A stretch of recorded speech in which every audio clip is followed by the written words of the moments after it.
This week, you're going to get started on your final project. And hopefully, you've already formulated some ideas. You might be thinking about what that might be. I want to help you in this process by doing a presentation on bodies of photographic work, since that's very likely the form that your final project will take. So, a photographic body of work um, is a group of photographs. In your case, it'll be 5 to 10, maybe a couple more, depending on what you're doing, that all that are all addressing. They have the same theme, the same concept, generally the same subject, and they also have a similar approach. When they're viewed all together, they actually create a greater idea than the individual photos. The individual photos should be strong. They should all be able to operate on their own, but they also inform and dialogue with each other. And this is very typical in the photographic world. It might be in a portfolio, it might be in a book, might be in an exhibition, or even a spread if we're doing commercial work. Okay, so let's get started. What I want to do in this slideshow is show you the images first so that you can think about it as I'm going through about what makes these similar, and then give you a little bit of information about the artist and some of the things you might note. In our discussion, I want to go a little bit further talking about each of these bodies of work and see what else you pick up on. So here's the first group. Each of these has 9 or 10 selected photos in it. So I'm going to go through the photos, show them to you as a group, give you a little bit of information about what you're looking at.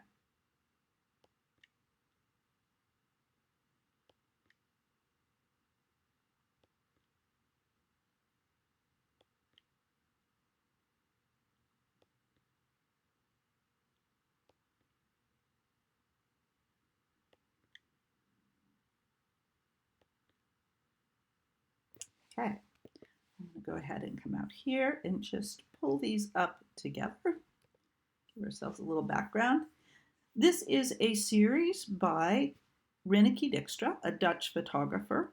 And the thing that you might notice right away is that these are all very clearly part of the same series.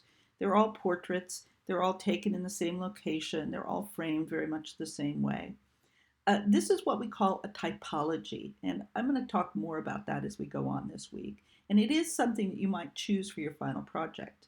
A typology is a photo series where you actually photograph the same thing, the same subject, in the same way multiple times so that we can actually also we can observe the qualities that bring them together as well as observe the things that make them somewhat different. So we're talking about variety and diversity. And in this case, her subject are adolescents at the beach. They are all in swimwear. They're all standing in front of the ocean. They all have a very a non-smiling expression. They're looking directly at the camera. So I want you to think about, and there are other things too that bring this together. Think about what brings this together. Think about what the larger idea is that that emerges, or that the larger feelings that you might have about this photographic series, whether you like it or not. By the way, it's not important to me that you like the series, but I want you to see how it becomes a series. So this is the only example of a strict typology I'm going to show you. When we get to the discussion, we'll talk a little bit more about that.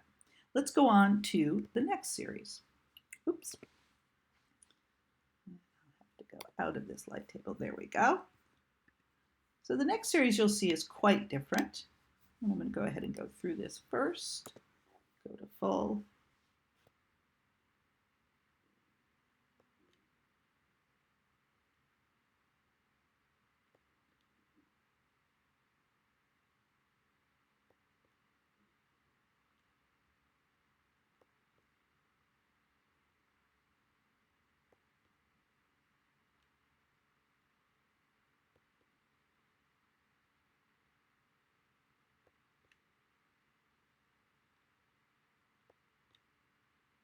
I think that's the last one. There we go.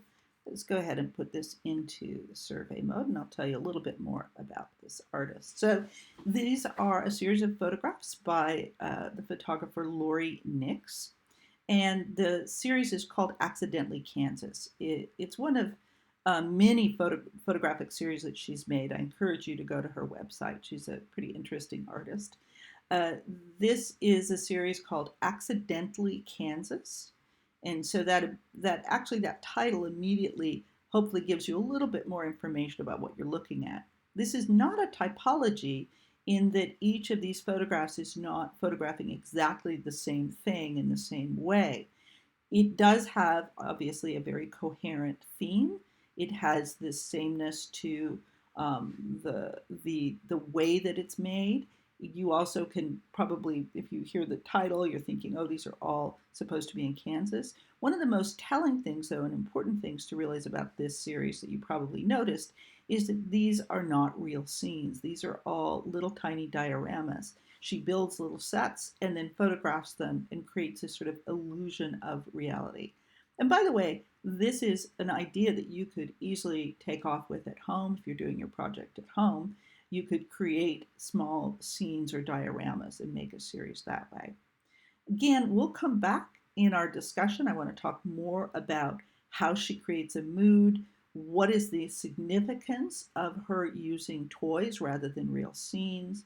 And what are some of the underlying themes that emerge out of this series? Okay, let's go to the next one.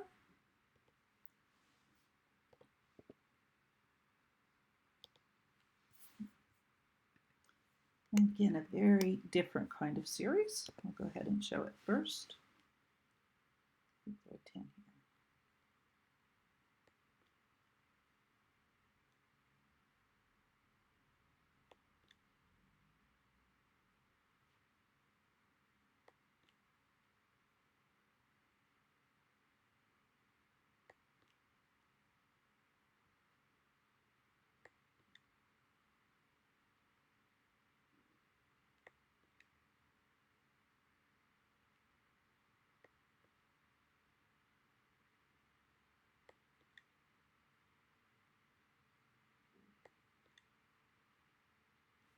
Okay, I believe that's the last one of that.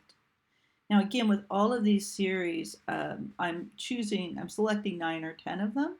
Most of these series have more photographs in them, so definitely if you find one of these particularly interesting or inspiring, go and check them out and see what the other photos are.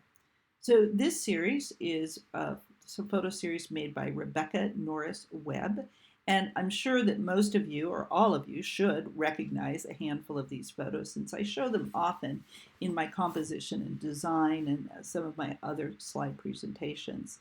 I really am a big fan of this particular series, and I like the way that Rebecca Norris Webb uses color and framing and depth of field to create this very strong and particular mood. This series is called, in case, since I've never shown it as a series, I want to tell you this is called My Dakota. You can see some things I think will probably be obvious to you. And again, in the discussion, I want to get into some more detail about how these go together. But you can see that these are documentary photos, but they are very particularly shot. They are all there are no people in the series. They are usually of roads. They are a particular kind of countryside. So I'll tell you just a little bit about the background of this, but I want to get into it more in discussion. This is a photographic series that she took while traveling back to South Dakota to visit and be with her family while her brother was dying. And he did, after that time, die. So this is a series about grief, and part of that explains part of the mood and the idea of it. So I want to get a little bit more in the discussion about what kind of ideas you have about how she's created this mood, the coherence of the photographs. Okay, so let's go on to the next one. And this is the last one for this presentation. But when you're done with this, I want you to go to the discussion page. I'll have a handful of examples there to remind you of these. And just get into the discussion and add your thoughts to at least talking about at least one of these series. Okay, let's go ahead and do this last one.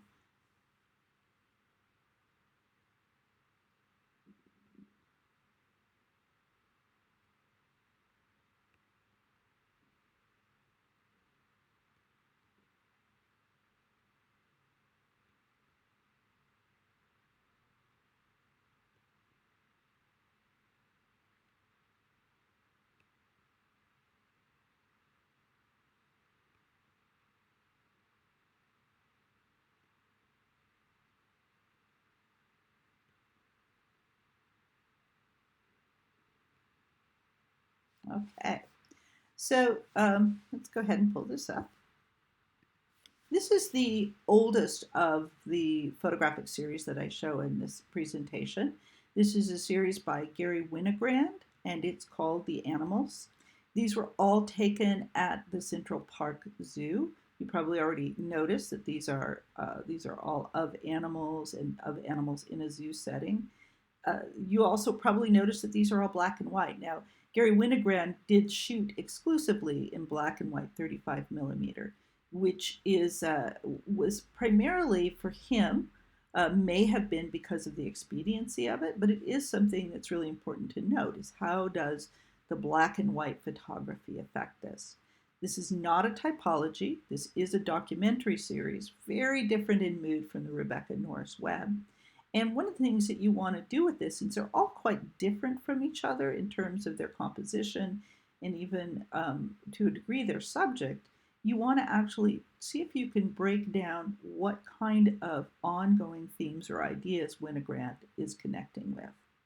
It's also important with all of these series to think about what kind of film or what kind of camera was used, what kind of standpoint was used, location. All of those things affect the final notion of this body of work. Okay, so those are the 4 artists that I'm going to present. Go to the discussion group. I'll have examples from each of these series to remind you, and offer your own thoughts and comments on how these work as a series or a body of photographic work.